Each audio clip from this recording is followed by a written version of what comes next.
Good morning my dear students. आज की class में हम लोग डिस्कस करेंगे कंटेंट्स के ऊपर काम करेंगे। इंग्लिश में बहुत सारे स्टूडेंट्स कंफ्यूज रहते हैं कि हम इंग्लिश को कहाँ से स्टार्ट करें या किस टॉपिक को पढ़ें।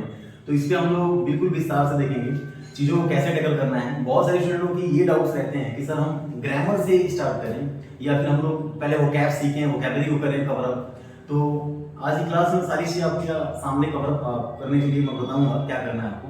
सबसे पहले ये बेहद जरूरी है कि आप समझो कंटेंट्स क्या है, आपको पढ़ना कैसे है। यदि मैं इंग्लिश में कंटेंट्स की बात करूं तो कभी भी एक कंटेंट नहीं होता, this is all about contents. जैसे हम वर्ड्स आगे चल के सीखेंगे, कभी भी पिक पॉकेटर नहीं होता, that is all about pick pocket. तो इस तरीके से वर्ड्स हम लोग आगे बढ़ेंगे। कंटेंट्स में जो हमारे पास इंग्लिश है, इंग्लिश को हम लोग 4 भागों में बांटेंगे और चारों को स्टार्ट करेंगे स्टेप बाय स्टेप। कैसे, पहले क्या करना है हमें इंग्लिश में, अगर आप ध्यान रखोगे सबसे इसका जो पहला पार्ट है, इसका यदि मैं फर्स्ट पार्ट बताऊं आपको तो फर्स्ट पार्ट होता है ग्रामर का।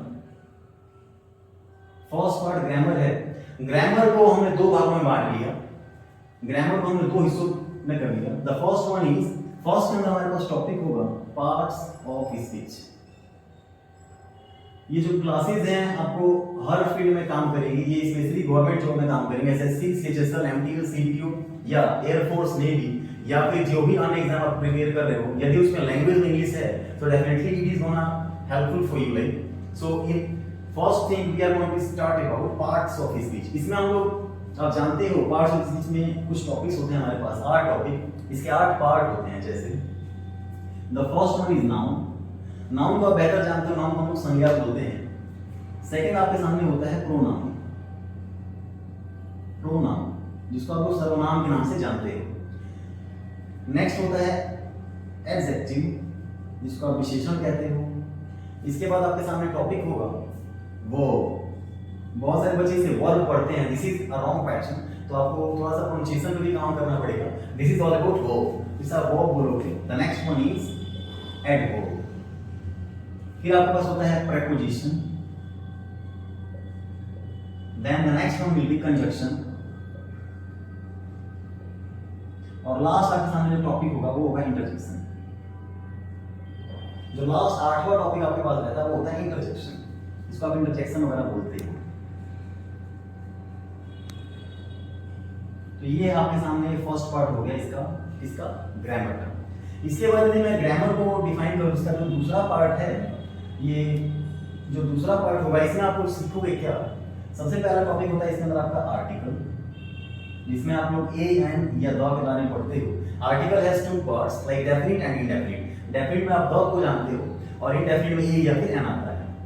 इसके बाद हम बात करेंगे टेंस की, और टेंस को हम यहाँ टेंस नहीं बोलेंगे, क्या बोलेंगे, time and tense. This is known as time and tense. Time और टेंस में बोलेंगे क्योंकि हम लोग यहाँ पे टाइम को प्रेफर करेंगे, मेन इसमें टाइम होता है आपके पास।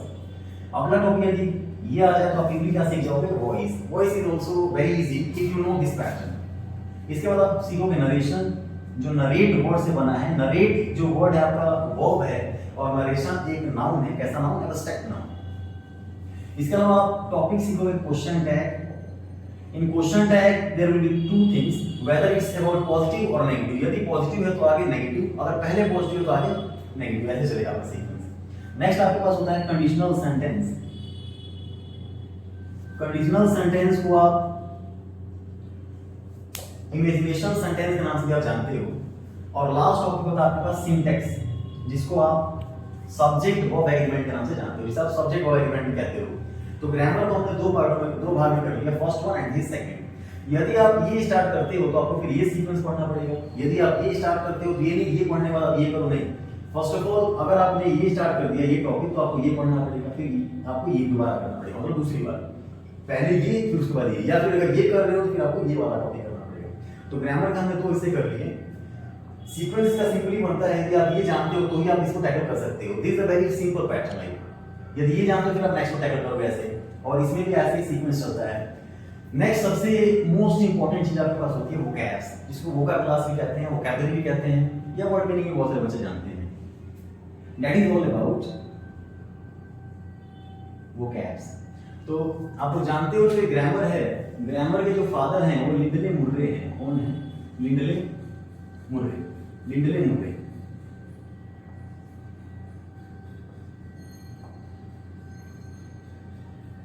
लिंडले मूरे को हम फादर ऑफ ग्रामर बोलते हैं। यदि मैं वोकैब्स की बात करूं तो वोकैब्स अभी तक लगभग 1,71,146 लगभग इतनी वोकैब्स की एस्टिमेशन है, लगभग अंदाजा इतनी वोकैब्स बन चुकी हैं जिसका हम यूज करते हैं अपनी डेली लाइफ में। तो इतना नहीं करना, we are to 15,000 year about 10 to 15,000 उन वर्ड्स को हम रूट वर्ड्स भी जोड़ लेंगे। अब वोकैब्स में हम देखोगे यदि तो वोकैब्स के अंदर आपके पास पहला टॉपिक होता है सिनोनिम्स, जिसको आप सिनोनिम्स बोलते हो, दैट इज ऑल अबाउट परिभाषित शब्द को या समानार्थी वर्ड। दूसरा होता है आपके पास भाई एंटोनिम्स, तो इसमें बिल्कुल कंफ्यूज नहीं होना, this is all about antonyms, जिसे आप विलोम शब्द बोलते हो या फिर उल्टा एक तरीके से ऑपोजिट। नेक्स्ट होता है OWS, मतलब वन वर्ड सब्स्टिट्यूशन। अगला टॉपिक आपके पास होता है इडियम्स। इडियम्स को आप सिंपल लैंग्वेज में मुहावरे वगैरह के नाम से जानते हो, मुहावरे बोलते हो। इसके बाद आपके पास प्रोवर्ब्स आ जाते हैं and the next one will B phrasal verb. तो ये फ्रेजल वर्ब की संख्या लगभग 600 होती है, इनको हम कवर अप करेंगे रूट वर्ड के थ्रू। अब ये फ्रेजल वर्ब समझेंगे आगे से कि फ्रेजल वर्ब होता क्या है। जैसे मैंने आपके सामने एक वर्ड रखा, मैंने कहा एक वर्ड यदि मैं दे दूं आपको यहाँ पे लुक, लुक अपने आप में एक वर्ब है। जब कोई भी किसी वर्ब में हम किसी प्रेपोजिशन को जोड़ दें या whenever we connect any adverb, so that becomes what phrasal verb। यदि मैं इस वर्ब में कोई प्रेपोजिशन जोड़ दूं तो ये फ्रेजल वर्ब बन जाएगा। लुक मींस होता है देखना, लुक, लुक्ड एंड लुक्ड। जैसे वर्ब्स की 5 जो वर्ब है हमारे पास, वर्ब हैज 5 फॉर्म्स, वर्ब की कितनी फॉर्म्स है 5, first, second, third, fourth and fifth. Look, looked, looked, और फोर्थ फॉर्म क्या होती है looking, and fifth one is looks. मतलब फोर्थ फॉर्म में हम आइन जोड़ देते हैं, उसी को हम क्या बोलते हैं जिरंड, और फिफ्थ फॉर्म जो सिंपल को दिखाता है, मतलब प्रेजेंट को दिखाता है या फिर सिंगुलर को दिखाएगा। तो लुक में यदि मैं इनटू जोड़ दूं तो अपने आप में लुक एक वर्ब है, उसके बाद क्या लगेगा एक प्रेपोजिशन, इसका मतलब चेंज हो जाएगा। लुक इनटू होता है इन्वेस्टिगेट करना। क्या करना? इन्वेस्टिगेट। सिंपली वर्ड में आप कहोगे छानबीन करना, मतलब किसी चीज को देखना, इन्वेस्टिगेट करना। यदि मैं कोई दूसरा वर्ड जोड़ूं लुक के बाद, यदि मैं लुक के साथ कोई दूसरा वर्ड कर दिया, मैंने कहा लुक फॉर। अब ये लुक फॉर क्या होगा? Look for. यदि मैं लुक फॉर की बात करूं तो लुक फॉर जो वर्ड होगा, लुक फॉर होता है सर्च करना, फाइंड आउट। मैंने कहा my friend is looking for a job nowadays, मतलब ढूंढना। और यदि मैंने कह दिया लुक आफ्टर, तो लुक आफ्टर होता है, मैंने कहा you should look after your family, आपको अपनी फैमिली क्या करनी चाहिए भाई? देखभाल। लुक आफ्टर होता है टेक केयर। तो बहुत बेहतर तरीके से आप जानते हो कि जब कोई भी किसी वर्ब के बाद हम कोई प्रेपोजिशन जोड़ दें या कोई एडवर्ब जिससे इसका मतलब चेंज हो जाए, उसे हम कहते हैं फ्रेजल वर्ब। इसको हम लोग लुक आफ्टर बोलते हैं, इसका मतलब हो जाएगा टेक केयर। इसी से एक वर्ड बना हुआ है, इसी से एक वर्ड बना हुआ है, आप लोग जानते हो बहुत अच्छे तरीके से, जिसको हम लोग बोलते हैं पूरे दिन।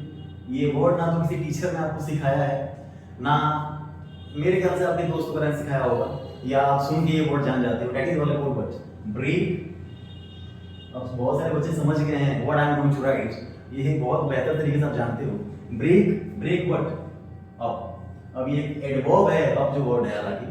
तो अब ये ब्रेकअप क्या होता है? क्या किसी ने सिखाया आपको? नहीं, लेकिन आप जानते हो ब्रेकअप। ब्रेकअप मतलब सेपरेट होना, एक तरीके से एंड ऑफ रिलेशन।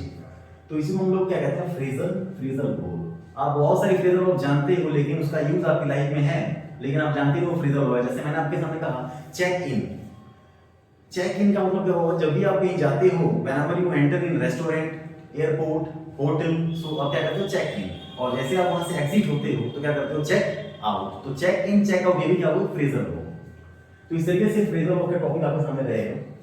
देखते हैं नेक्स्ट पैटर्न हमारा। I hope you are getting all these things, these are very simple pattern। तो हर चीज हम टैकल करेंगे बिल्कुल प्रॉपर तरीके से, and you are going to get complete syllabus, पूरा सिलेबस आपको कंप्लीट मिलेगा। नेक्स्ट इसका पार्ट होता है डिफाइन करने वाला था 4 तरीके, आपके पास 3 तरीके हो गए हैं, चौथा देखते हैं हम नेक्स्ट। फिर समझते हैं हमें कैसे कवर अप करना है, कहां से टॉपिक उठाना है। चौथा जो ये पैटर्न होगा, जो इंग्लिश फॉर्म में डिफाइन किया, इस पे 4 पैटर्न आपके सामने बना है, ये ध्यान रहे। अब इधर 3 तरीके हो गए। Let's talk about the last जो होता है, ये बिल्कुल एडवांस टाइप होता है।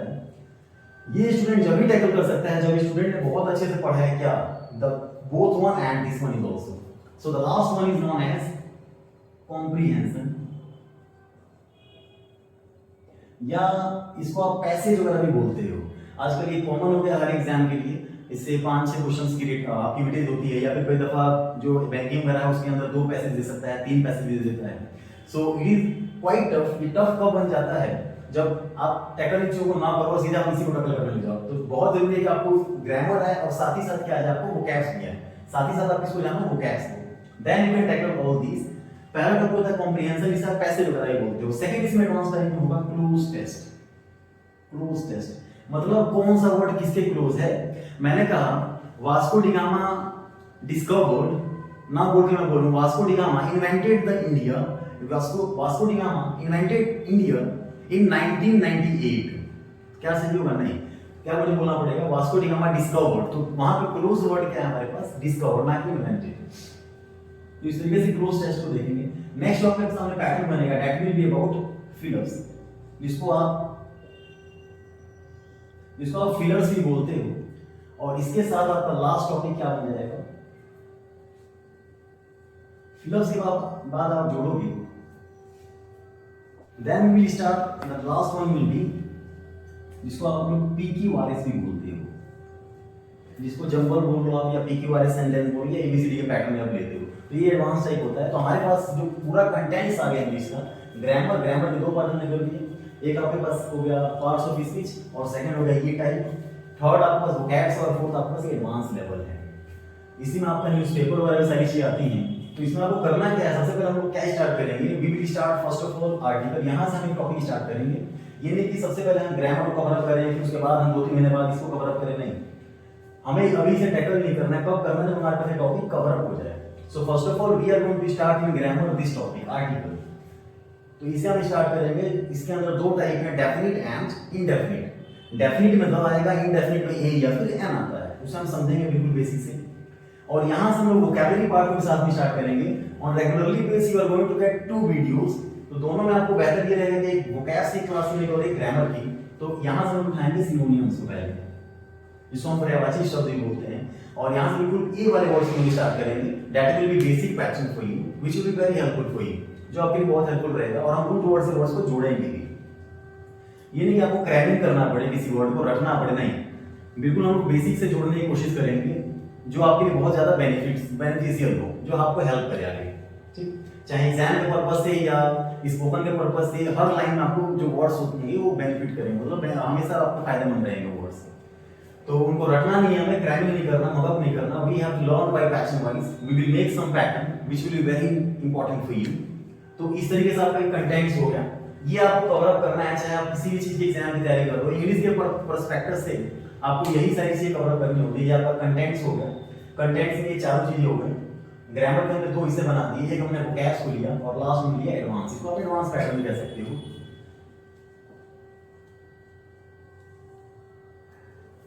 तो जो भी स्टूडेंट्स को डाउट वगैरह आप फोटो खींच सकते हो इसको।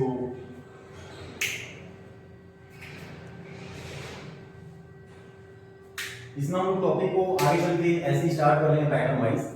किसी बच्चे किसी तरह कोई क्वेरी हो तो मुझे स्पेशली मैसेज कर सकता है, मुझसे पूछ सकता है। नंबर मैं आपको दे देता हूँ, माई सेल्फ चंदन ठाकुर।